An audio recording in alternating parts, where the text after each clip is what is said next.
الحمدللہ رب العالمین والعاقبۃ للمتقین والصلاۃ والسلام علی اشرف الانبیاء والمرسلین۔ بگ ون نیوز کے ناظرین کو اسد خٹک کا سلام پہنچے۔ ناظرین، ہم آپ کے لیے بگ ون نیوز کے وسیلے سے ایک انتہائی اہم پروگرام آپ کی خدمت میں پیش کر رہے ہیں۔ ہمارے پروگرام کا عنوان اور ٹاپک ہے تعلیم اور تربیت۔ ناظرین، جیسا کہ آپ جانتے ہیں کہ اللہ حکم الحاکمین نے جب حضرت محمد صلی اللہ علیہ وآلہ وسلم کو نبوت سے سرفراز فرمایا تو انہیں قرآن کریم عطا فرمایا۔ قرآن کریم کی جو پہلی وحی ہے اقرا، اس کا مطلب تھا پڑھو، پڑھو اپنے رب کا نام لے کر جس نے انسان کو علم سکھایا۔ یعنی اللہ تعالیٰ نے سب سے پہلا حکم علم حاصل کرنے کا دیا۔ اور اگر ہم ازل میں جائیں، جب آدم علیہ السلام کو اللہ تعالیٰ نے پیدا فرمایا اور فرشتوں سے کہا کہ آدم کے آگے سجدہ کرو، تو فرشتوں کو یہ خیال ہوا کہ کیوں ہم آدم علیہ السلام کے سامنے سجدہ کریں۔ تو قرآن پاک کی دوسری سورہ بقرہ میں اس واقعے کا احوال ایسے ہے کہ اللہ تعالیٰ نے فرشتوں سے وہ سوال پوچھے جن کا علم اللہ تعالیٰ نے آدم علیہ السلام کو بخشا تھا۔ تو فرشتے اس کا جواب دینے سے قاصر تھے اور آدم علیہ السلام نے ان کا جواب دیا۔ تو پھر اللہ تعالیٰ نے فرمایا کہ اب آدم علیہ السلام سجدے کا حق رکھتے ہیں، تو فرشتے ان کو سجدہ کریں۔ ناظرین، تعلیم و تربیت پر گفتگو کرنے کے لیے ہم نے آج اپنے اسٹوڈیو میں سیالکوٹ کی ایک تعلیمی شخصیت جن کو گزشتہ 30 برس سے تعلم و تدریس کا تجربہ ہے اور وہ شہر اقبال میں ایک چین سکول سسٹم کے مالک ہیں، اس کے علاوہ وہ ایک تعلیمی آرگنائزیشن جس کا نام ایچ ہے اس کے بانی ہیں۔ میرا اشارہ جناب رانا محمد اشفاق صاحب کی طرف ہے، وہ آج ہمارے ساتھ اسٹوڈیو میں موجود ہیں، ہم ان کے شکر گزار ہیں۔ رانا اشفاق صاحب، السلام علیکم۔ جی وعلیکم السلام سر۔ سر، پہلے تو اپنے قیمتی وقت میں سے ہمیں وقت دینے کے لیے میں آپ کا شکریہ ادا کرتا ہوں۔ آپ تعلیم و تدریس سے وابستہ ہیں، تو سب سے پہلے تو میں آپ سے یہ پوچھنا چاہوں گا کہ آپ نے اس شعبے کا انتخاب کیوں کیا؟ کیا وجہ تھی کہ آپ نے ایک معلم بننے کو پسند کیا بجائے کہ آپ کسی بزنس وغیرہ میں جاتے؟ جی بسم اللہ الرحمن الرحیم، رب اشرح لی صدری ویسر لی امری واحلل عقدۃ من لسانی یفقہوا قولی۔ اللہم انی اسألک علما نافعا، اللہم انی اسألک علما نافعا، اللہم انی اسألک علما نافعا۔ جی سر، آپ نے جو کویسچن کیا ہے یہ میری زندگی میں بہت اہمیت رکھتا ہے۔ اس میں کوئی شک نہیں کہ کوئی شخص جو ہے ایجوکیشن حاصل کرتا ہے بہت بڑا بزنس کرنے کے لیے، کوئی کرتا ہے ڈاکٹر انجینئر بننے کے لیے۔ یقیناً اس کے اندر جو نا وہ ایلیمنٹس میرے اندر بھی موجود تھے جو مجھے موٹیویٹ کرتے تھے کہ آپ ایجوکیشن کیوں لے رہے ہیں۔ لیکن میں سمجھتا ہوں کہ جب میں پرائمری کا اسٹوڈنٹ تھا اس وقت بھی میں بہت سارے اپنے کلاس فیلوز کو اپنے ٹیچر کی انسٹرکشن کے اوپر ٹیچ اینڈ ٹرین کیا کرتا تھا۔ پھر اس کے بعد جب میں نے میٹرک کر لیا تو پھر میرے سے جو سینئر میرے کچھ کزنز ہیں جنہوں نے ایجوکیشن میں پیچھے رہ گئے اور انہوں نے فیل کیا کہ ہمیں اپنی ایجوکیشن کو پروموٹ کرنا چاہیے، تو جب میں میٹرک کا اسٹوڈنٹ تھا تو پھر اس وقت میں نے اپنی ایک سسٹر کو، ایک میری بھانجی لگتی تھی، ایک میری کزن سسٹر تھی مجھ سے بڑی تھی، تو ان کو میں نے میٹرک کروائی، پھر وہ آگے بھی چلی۔ تو جہاں تک تعلق ہے ایجوکیشن میں باقاعدہ آنے کا، اس کے پیچھے سر میری چھوٹی سسٹر ماشاءاللہ بہت ذہین اور انٹیلیجنٹ تھیں، ابھی ماشاءاللہ ہیں، اللہ تعالیٰ اس کو زندگی دے۔ تو جب وہ 8 کلاس میں تھی تو اس نے ماشاءاللہ اچھا پرفارم کیا، میں اس کی ٹاپ پوزیشن تھی۔ اور پچھلی جتنی بھی وہاں پہ کلاسز گزری تھی ان میں سب سے اچھا جو کہہ لیں کہ انہوں نے پرفارم کیا تھا. لیکن میٹرک میں جب وہ آئیں تو ہمارے تو میں ایک دیہاتی اور دور دراز شہر سے رہنے والا بندہ, ہمارے قریب کوئی ہائی اسکول ہی نہیں تھا جہاں پہ اس کو ہم ایڈمیشن کرواتے. ہمارے گاؤں سے تقریباً کوئی 15 کلومیٹر ڈسکا سٹی ہے, وہاں پہ گھر والے بھیجنے کے لیے ریڈی نہیں تھے, اور جو تھوڑا قریب تھا وہاں پہ سائنس تھی نہیں. پھر میں نے اس کو گھر میں پڑھانا شروع کیا. اس نے میٹرک بھی کر لیا, اس نے ایف ایس سی تو نہیں کی, پھر سمپل ایف اے کیا, گریجویشن بھی کی. لیکن میں آج تک مطلب وہ چیز مجھے فیل ہوتی ہے کہ کاش وہ وسائل ہوتے اور کوئی قریب انسٹیٹیوٹ کوئی اچھا ہوتا تو میری سسٹر جو ہے نا وہ اس طرح سے پیچھے نہ رہتی. جی اشفاق صاحب, آپ سے یہ بیک گراؤنڈ معلوم کرنے کا میرا مقصد یہ تھا کہ ہمارے ناظرین و سامعین ان کو پتہ چلے کہ جو لوگ تعلیم کے میدان میں کام کر رہے ہیں ان کو کن مسائل کا جو ہے وہ سامنا رہا. اب ہم آج کے اپنے اس موضوع کی طرف آئیں گے. آپ کے خیال میں تعلیم اور تربیت کیا دونوں ایک ہی چیز ہیں یا الگ الگ چیز ہیں؟ نہیں سر, یہ بالکل بھی ایسا نہیں ہے کہ یہ دونوں ایک ہیں. تعلیم اور تربیت یہ سمجھ لیں کہ ایک مشرق ہے اور ایک مغرب ہے, لیکن درمیان میں جو زمین ہے یہ ایک برج ہے جو ان دونوں کو جوڑ کے رکھتی ہے. تو تعلیم جو ہے عام طور پہ میٹرک کر لیا, ایف اے کر لیا, ایف ایس سی کر لی, پی ایچ ڈی کر لی, یہ ایجوکیشن ہے, گریڈ ہے, مارکس ہے, نمبر ہے.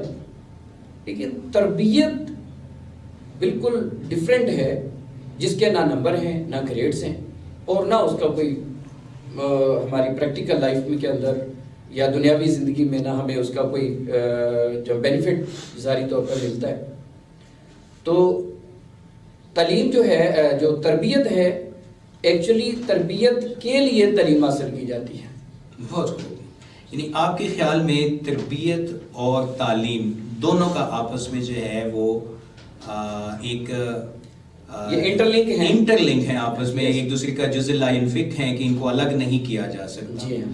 اچھا, اب میں یہ جاننا چاہوں گا کہ آپ کے خیال میں یہ جو کتابیں ہیں کیا اس وقت یہ ہمارے بچوں کی تعلیم اور تربیت کی ضرورت کو پورا کر رہی ہیں؟ سر میں بڑا اس وقت فیل کرتا ہوں, بڑا پریشان بھی ہوتا ہوں. دیکھیں, ایجوکیشن کا جو مقصد ہے نا سر, وہ ہے, اور اس کا خاصہ یہ ہے کہ انسان کے اندر یہ عاجزی پیدا کرتا ہے. تو لیکن افسوس کہ ہمارے ہاں ہم لوگ جب پڑھ لکھ جاتے ہیں تو ہماری گردن میں تو ایک مطلب راڈ آ جاتا ہے نا جو ہمیں جھکنے نہیں دیتا, غرور آ جاتا ہے. غرور آ جاتا ہے. تو اس کا مطلب ہے یہ کتابیں یا جو ہمارا ایجوکیشن سسٹم ہے یہ ہماری ان ضروریات کو یا جو ٹارگیٹس ہیں ان کو پورا نہیں کر رہا سر.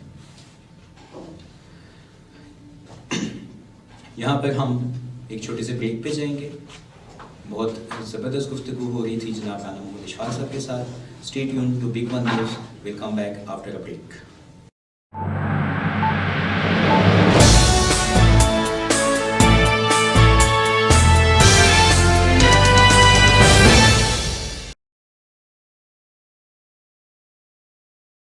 ہم بگ ون نیوز کے اسکرین پہ آپ لوگوں سے مخاطب ہیں. جی, تو ہم اشفاق صاحب کے ساتھ تعلیم اور تربیت کے اوپر بات کر رہے تھے. اشفاق صاحب, میں یہ جاننا چاہوں گا کہ ہمارے جو پاکستان ہے ایک ترقی پذیر ملک اس کو شمار کیا جاتا ہے, تو اس کے تعلیمی نظام میں کیا آپ سمجھتے ہیں کہ تربیت اور تعلیم دونوں جو ہے وہ بچوں کو فراہم کی جا رہی ہے یا کہیں پہ کوئی کمی موجود ہے؟ سر جہاں تک میں نے بہت سارے جناب نصاب دیکھے, سیلیبس دیکھے, جیسا کہ آپ نے تعارف میں بتایا کہ ایک آرگنائزیشن کا میں بانی بھی ہوں, تو میرے ساتھ میرے اپنے سکولز کے علاوہ جو دوسرے سکولز ہیں, دوسرے انسٹیٹیوٹ ہیں, وہ بھی اٹیچ ہوتے ہیں. ہم لوگ سیلیبس کی جب سلیکشن کرتے ہیں تو اس کے اندر پھر اس کو اسٹڈی کیا جاتا ہے. ہم نے اس چیز کو کی بڑی کمی محسوس کی ہے کہ ہماری بکس کے اندر تربیت کا ایلیمنٹ موجود تو ہے، لیکن اس کی جس طرح سے باقی جو ایجوکیشن جس کو آپ کہہ رہے ہیں، تعلیم کہہ رہے ہیں، اس کا ایگزام ہوتا ہے، اس کے مارکس ہوتے ہیں، لیکن جو تربیت ہے اس کا کوئی نہ ایگزام ہوتا ہے نہ اس کی تو وہ چیز جو تعلیم جو تربیت ہے وہ ایک سیکنڈری آپشن بن کے رہ جاتا ہے، اور وہ ہمارے بچے جس مقصد کے لیے اداروں میں ایڈمیشن انہوں نے لیا تھا، پیرنٹس اپنے مشکلات کے باوجود اپنے بچوں کی ضروریات زندگی اور تعلیمی ضروریات پوری کر رہے ہیں، وہ ان کے مقاصد پورے نہیں ہو رہے۔ اچھا رانا صاحب، میں جو ڈیٹا میں دیکھتا ہوں تعلیمی بورڈز کا، جس میں پنجاب بھر کے بلکہ پورے پاکستان کے جو تعلیمی بورڈز ہیں، ان میں بچوں کے اگر ہم میٹرک کی بات ہی کر لیں تو 1100 میں سے 1100 نمبر بھی آنا شروع ہو گئے ہیں، 1090 95 یہ تو عام سے نمبر بن چکے بچوں کے لیے۔ لیکن کیا آپ یہ سمجھتے ہیں کہ یہ اتنے نمبر لے کے ان بچوں کی وہ تربیت ہو پا رہی ہے جو ان کی ضرورت ہے، یا اس میں کوئی کمی ہے؟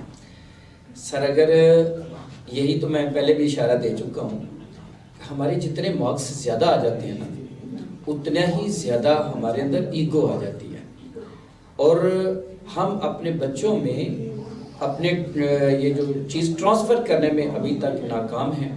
دیکھیں 1500 سال پیچھے جائیں، صفا جو اسلام کی پہلی یونیورسٹی بھی جن اس کو گردانا جاتا ہے، جی بالکل، تو آپ صلی اللہ علیہ وسلم کے پاس صحابہ آتے تھے، اپنے کاروبار بھی کرتے تھے، وہاں سے فارغ ہو کے تو پھر صفا میں آ جاتے تھے، تو آپ صلی اللہ علیہ وسلم وہاں پہ تربیت کرتے تھے ایجوکیشن کے ذریعے سے۔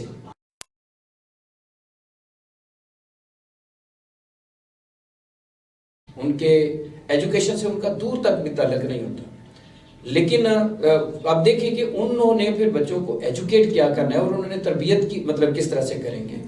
تو والدین جو ہیں، والدین بھی آج اس طرح سے ہیں کہ انہوں نے استاد کو جو مقام تھا، جو اسلام نے استاد کا مقام بنایا ہے، سر اس سے ہم بہت پیچھے جناب وہ آ چکے ہیں۔ استاد والدین کے جناب وہ اسٹیٹس کو، ان کے مقام کو اجاگر کرنے کی کوشش کر رہا ہوتا ہے، جبکہ پیرنٹس کیا ہوتے ہیں، جب آپ تصور کریں کہ جب پیرنٹس اپنے بچے کے سامنے استاد کی فرض کر لیتے ہیں کہ اس کی غلطی ہے یا اس نے کچھ ایسا کیا کہ وہ قابل اعتراض ہے، تو وہ پیرنٹس کیا کرتے ہیں، اپنے بچے کو پاس کھڑا کر کے تو بلائیں آفس میں جا کے، بلائیں جو فلاں ٹیچر اس نے اس طرح سے کیا ہے، میں نے خود اس سے بات کرنی ہے۔ تو جب وہ اس سے بات کریں گے تو مجھے بتائیں بچے کے سامنے جب ٹیچر کی انسلٹ ہوگی تو بچہ سے وہاں سے کیا پرسیپشن؟ جی بالکل، یہ تو واقعی اس وقت ہمارے قوم کا المیہ ہے کہ استاد کو جو مقام ملنا چاہیے تھا وہ بدقسمتی ہے ہم لوگوں کی کہ نہیں مل رہا۔ میں کہیں پڑھ رہا تھا کہ سکندر اعظم سے کسی نے پوچھا کہ تم پہ زیادہ حق تمہارے باپ کا ہے یا تمہارے استاد کا، تو سکندر اعظم نے جواب یہ دیا کہ میرا باپ مجھے آسمان سے زمین پہ لے کے آیا، لیکن میرے استاد نے پھر مجھے جو ہے زمین سے آسمان کی بلندیوں پہ پہنچایا۔ اور خلیفہ ہارون الرشید کا واقعہ موجود ہے کہ اس کے 2 بیٹے امین الرشید اور مامون الرشید کو یہ تربیت دی گئی تھی اس کے والدین کی جانب سے، حالانکہ وہ ملک کے بادشاہ تھے، بغداد ان کا پایہ تخت تھا، لیکن پھر بھی وہ خلیفہ کے بیٹے اپنے استاد کی جوتیاں سیدھی کرنے کے لیے دوڑ پڑے اور ایک ایک جوتی سیدھی کی۔ تو یہ تو آپ نے یہاں پہ اگر وہ خلیفہ صاحب یہ سمجھتے ہیں کہ میں تو وقت کا خلیفہ جی، اور یہ کون ہے، عام سا بندہ ہے جو استاد ہے، تو وہ ان کے بچوں کی پھر تربیت کیسی ہوگی؟ یقیناً یہاں سے یہ آپ نے بہت اہم نقطہ جو ہے وہ ہمیں سمجھایا کہ تربیت میں جو سب سے اہم کردار ہے وہ والدین کا ہے۔ ہماری یہ خوبصورت ڈسکشن جاری رہے گی۔ اس وقت ہم ایک کمرشل بریک پہ چلیں گے۔ We'll be back after commercial break. Stay tuned to big one news.